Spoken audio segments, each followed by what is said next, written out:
Hey horror fans, once again, it's the Horror Miser Monty G here to do another movie review, and today we're going to review the movie The Monster. Yes! Now, The Monster is a 2016 American horror film. It was written and directed by Brian Bernito.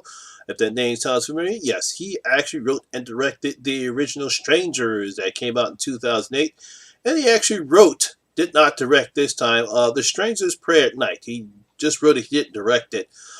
This film stars Zoe Kazar and Ella Ballantyne, and this was released by the famed A24 independent film company. Now, they are known for a lot of good horror films, such as It Comes at Night, The Black Coat's Daughter, and The Green Room. So they've had some pretty good, successful horror movies, and now they've released this one simply titled The Monster.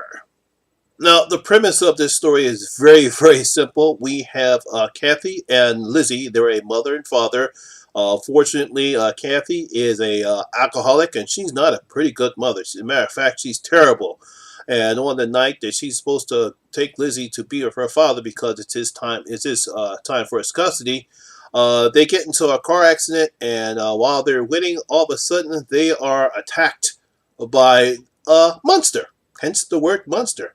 Bottom line, put it, they are attacked by a monster, and now mother and daughter must bond together and put aside their differences in order to stay alive. And that's basically what this picture is about. Like I said, very simple premise. Can't get any simpler than that. Now, if you watch The Strangers, you can tell how Brian Benito has a great affinity for creating isolation shots and making the scene, making everything look isolated. He did it in The Strangers, and he does it here in The Monster. He creates a very isolated field. There's nothing there. If you have a nice shots of the car, how there's nothing there. All you see is the rain. You have the mother, the daughter, and then obviously you hear other sounds in the forest, but you also hear the growls of the monster throughout the film, mostly throughout the film. So you got to give him credit for how he creates isolation, and he also creates great tension in the film as well, with the excellent sounds that he has, because you can hear the monster growl, but they can't see him. You don't know where he's at, and he can come out of nowhere. And he does at times throughout this film. So you give Brian Bernito excellent for how he films his film and how the film looks. It's very dark, it's very damp, it's very wet. You don't know what's going to happen, so you got to give him credit for creating the great tension, how isolated the film looks, and and everything that he does in his film is excellent. Also, he creates great shadows in the film because as the film goes on, you can see the monster, but you only see his shadows. You don't see the monster fully, which I think is a great effect because you want to create that terror. You want to create suspense in the film, so he doesn't really show the monster. We really don't see the full length of the monster until probably almost midway to the second or third act of the film, which I thought was excellent. Also, you got to get credit for Zoe and Ella. They do a pretty good job as a mother and daughter. We see flashbacks of the film, as we can see. Kathy is not a great mother. She's an alcoholic. She's a terrible mother. You can see the family dynamic is very off-puttish. They seem to really hate each other, and at times they say that they throw f-bombs at each other. At one point, through another of the flashbacks, we see that her mother cares more about her boyfriend than she does her own daughter. So we get a sort of an analogy with this film. I think that's what he was trying to go with. We're seeing this monster that's attacking them, but we also see how her mother is to her. And basically, it gives an analogy about who is the actual real monster? Is it the monster itself, or is it her mother? So I really thought that was pretty good. Like I said, you got to give the actresses credit. They do a pretty good job in that. And created the family dramatic and how much family drama that they have. And now they have to put their differences aside in order to bond together and fight them, because despite the fact that they may hate each other, they still love each other because that's still her daughter and that's still her mother. So I thought that was very good on his part, how he wrote the characters, and how both Zoe and Ella portray Kathy and Lizzie. Now, of course, let's talk about that monster. Yes, the design of the monster is pretty good. I like how he's designed. He's kind of, you really can't really tell how the monster look. The best way to describe it, he looks like something like a big muted bear, maybe. I'm pretty sure if you've seen the picture, you know what I'm talking about. If you've seen the posters, that's sort of the design that they give him. He has no hair. He's slick looking. He's totally black, which makes him blend well in the shadows as well. And I won't put any posters up on it about him. If you want to know what the monsters look like, go watch the movie. So I'm not going to put any posters up. Like I said, the poster they do have, that's something how he looks. But I like the design of the monster. I like the creature effects. I like how the monster is.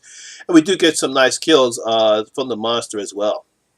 Now let's talk about the things I did not like about this film. One, again, it's a very mediocre story. Um, you know, I understand why they came up with this film. I think Brian was trying to do something similar what they did in The Mist. Like saying here you have real monsters that attacking, just like in The Mist we had the real monsters attacking. But as we see in the flashbacks in this film, and as we see in The Mist, who are the actual true monsters? Is it human beings? Because how when desperate times they attack each other instead of just banding together.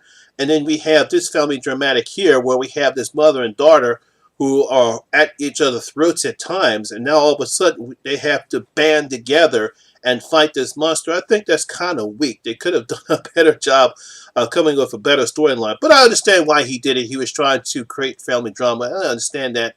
And once again, throughout the film, at some parts of the film, we get more dumb decisions from people in the film. Oh, God, when are they going to stop it? We are not stupid people. If I'm going to be in that situation, like some of the things that happen in the film, I won't give away anything. I wouldn't do half some of the dumb stuff that they do in this film. I'm getting my ass out of there and out with the quickness. Because again, we can't stop. You got to stop with these dumb decisions in the horror pictures. It just makes me sick because you're trying to trick the audience, or you're not, or you're simply just not taking the audience for granted when you do stuff like this and some of the dumb decisions that they make in the film. God, stop it, people, please. Overall, I did like this picture. It was a very nice picture. I like I said, Zoe and Ella. They do pretty good as a mother and daughter. I like the movie overall. It's pretty good, and despite some of the dumb decisions that they were made, it's a pretty nice horror film. The only thing I will also say is that this film also lacks something. It's like it's nice, but it's lacking something. Something is not mean enough on it to make me really enjoy it. But it's not a bad picture. I would recommend it. So, the Horror Miser is going to open up his vault.